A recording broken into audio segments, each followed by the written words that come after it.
राधे राधे दोस्तों, मैं प्रियंका सिंह स्वागत करती हूँ अपने चैनल पे। अपने सभी दोस्तों को दिल से धन्यवाद करती हूँ। दोस्तों बहुत ही प्यारा आज एक भोले बाबा का शिव चर्चा गीत सुना रही, सुनिएगा। बहुत ही प्यारा ये गीत है और भजन अच्छे लगे तो वीडियो को ज़्यादा से ज़्यादा शेयर कीजिएगा। धन्यवाद। भंगिया डोले धथुरवा डोले पतैया डोले ये गुरुजी, भंगिया डोले धथुरवा डोले पतैया डोले ये गुरुजी। ई भंगिया डोले धथुरवा डोले पतैया डोले ये गुरुजी। लोगवा हमके पागल कहेला दर्शनवा दे दिए गुरुजी। लोगवा हमके पागल कहेला दर्शनवा दे दी ए गुरुजी। लोगवा सबे पागल कहेला दर्शनवा दे दी ए गुरुजी। बेटवा देनी पतोहिया देनी एगो पोतवा दे दिए गुरुजी। बेटवा देनी पतोहिया देनी एगो पोतवा देनी ए गुरुजी। गौवा पड़ोसी पागल कहेला दर्शनवा दे दिए गुरुजी। गौवा पड़ोसी पागल कहेला दर्शनवा दे दिए गुरुजी।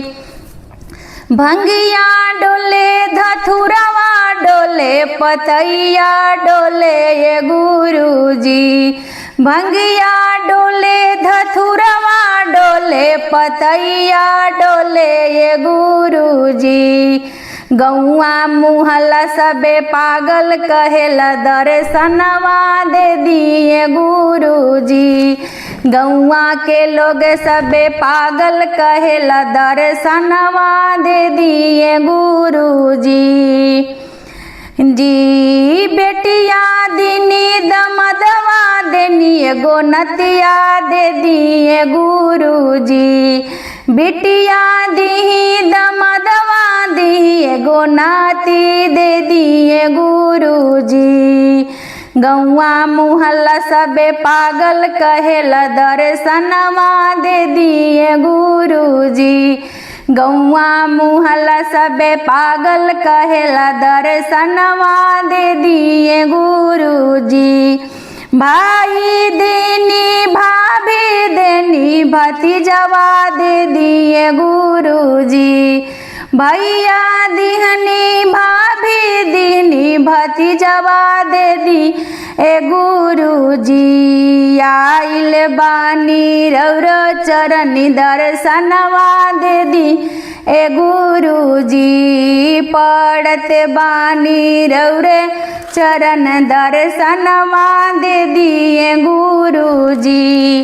भंगिया डोले धथुरवा डोले पतैया डोले ये गुरुजी।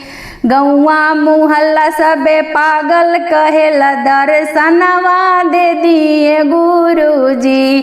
गौवा मुहल्ला सबे पागल कहेला दर्शनवा दे दिए गुरुजी।